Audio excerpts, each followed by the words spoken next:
Dieu nous parle. Chaque jour, Charles et Carole vous présentent la leçon de l'école du sabbat.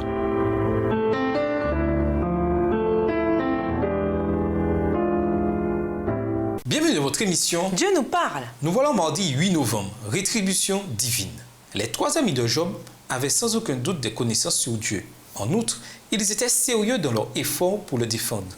Et comme nous l'avons vu, aussi malencontreuses qu'étaient leurs paroles, en particulier étant donné le contexte, ces hommes exprimaient aussi des vérités cruciales.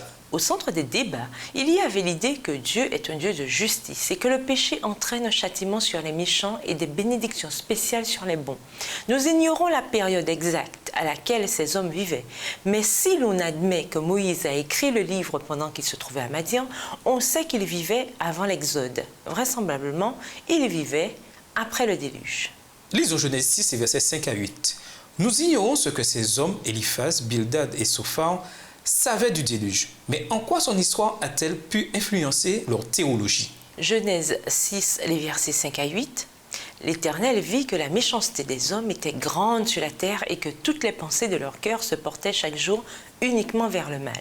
L'Éternel se repentit d'avoir fait l'homme sur la terre et il fut affligé en son cœur. Et l'Éternel dit, « J'exterminerai de la face de la terre l'homme que j'ai créé, depuis l'homme jusqu'au bétail, aux reptiles et aux oiseaux du ciel, car je me repens de les avoir faits. » Mais Noé trouva grâce aux yeux de l'Éternel. L'histoire du déluge est clairement un exemple de rétribution divine. Dieu châtie directement ceux qui l'ont spécifiquement mérité. Cependant, l'idée de grâce apparaît même dans ce récit, comme on le voit dans Genèse 6, verset 8. Ellen G. White a écrit également sur le fait que chaque coup de marteau qui retentissait sur le bois de l'arche était un appel adressé au peuple. Néanmoins, dans une certaine mesure, nous voyons dans cette histoire un exemple de ce que ces hommes prêchaient à Job. En quoi cette même idée de châtiment est-elle présente dans Genèse 13, le verset 13, Genèse 18, les versets 20 à 32 et Genèse 19, les versets 24 et 25. Genèse 13, verset 13, les gens de Sodome étaient méchants et de grands pécheurs contre l'Éternel.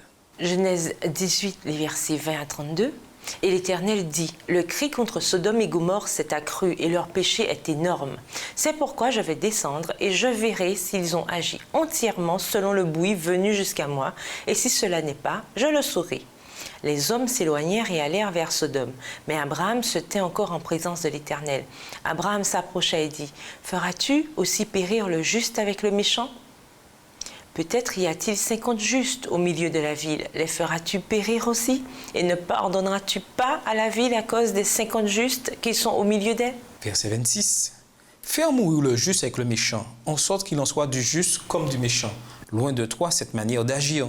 Loin de toi, celui qui juge toute la terre n'exercera-t-il pas la justice? Et l'Éternel dit, si je trouve dans Sodome 50 justes au milieu de la ville, je pardonnerai à toute la ville à cause d'eux. Abraham reprit et dit, voici, j'ai osé parler au Seigneur, moi qui ne suis que poudre et cendre. Peut-être des 50 justes, en manquera-t-il 5? Pour 5, détruiras-tu toute la ville? Et l'Éternel dit, je ne la détruirai point si j'y trouve 45 justes. Abraham continua de lui parler et dit, peut-être s'y trouvera-t-il 40 justes? Et l'Éternel dit, je ne ferai rien à cause de ces 40. Verset 30, Abraham dit, que le Seigneur ne s'irrite point, et je parlerai. Peut-être s'y trouvera-t-il 30 justes. Et l'Éternel dit, je ne ferai rien si j'y trouve 30 justes. Abraham dit, voici, j'ai osé parler au Seigneur. Peut-être s'y trouvera-t-il 20 justes. Et l'Éternel dit, je ne la détruirai point à cause de ces 20. Abraham dit, que le Seigneur ne s'irrite point, et je ne parlerai plus que cette fois. Peut-être s'y trouvera-t-il 10 justes. Et l'Éternel dit, je ne la détruirai point à cause de ces 10 justes. Qu'Eliphaz, Bildad et Sophar aient connu ou non ces événements, ils révèlent en tout cas la réalité du jugement direct de Dieu sur les méchants. Dieu ne s'est pas contenté d'abandonner les pécheurs à leur péché et de laisser ce péché les détruire. Non. Comme avec le déluge, Dieu a agi personnellement pour les punir. Il agit ici comme juge et destructeur de la méchanceté et du mal. Même si nous voulons et devons mettre en avant le caractère d'amour, de grâce et de pardon de Dieu, pourquoi ne devons-nous jamais oublier la réalité de sa justice? Pensez à tout le mal qui demeure encore impuni. Qu'est-ce que cela nous indique sur la nécessité de la rétribution divine quel que soit le moment ou la manière dont elle se manifeste. Et nous vous laissons à cette question de réflexion. Comment pouvez-vous aider quelqu'un qui, s'étant posé la question « Pourquoi moi ?», a fini par éprouver du ressentiment et de la colère envers Dieu? Au revoir. Et à demain si tu veux. Dieu nous parle. Chaque jour, Charles et Carole vous présentent la leçon de l'école du sabbat.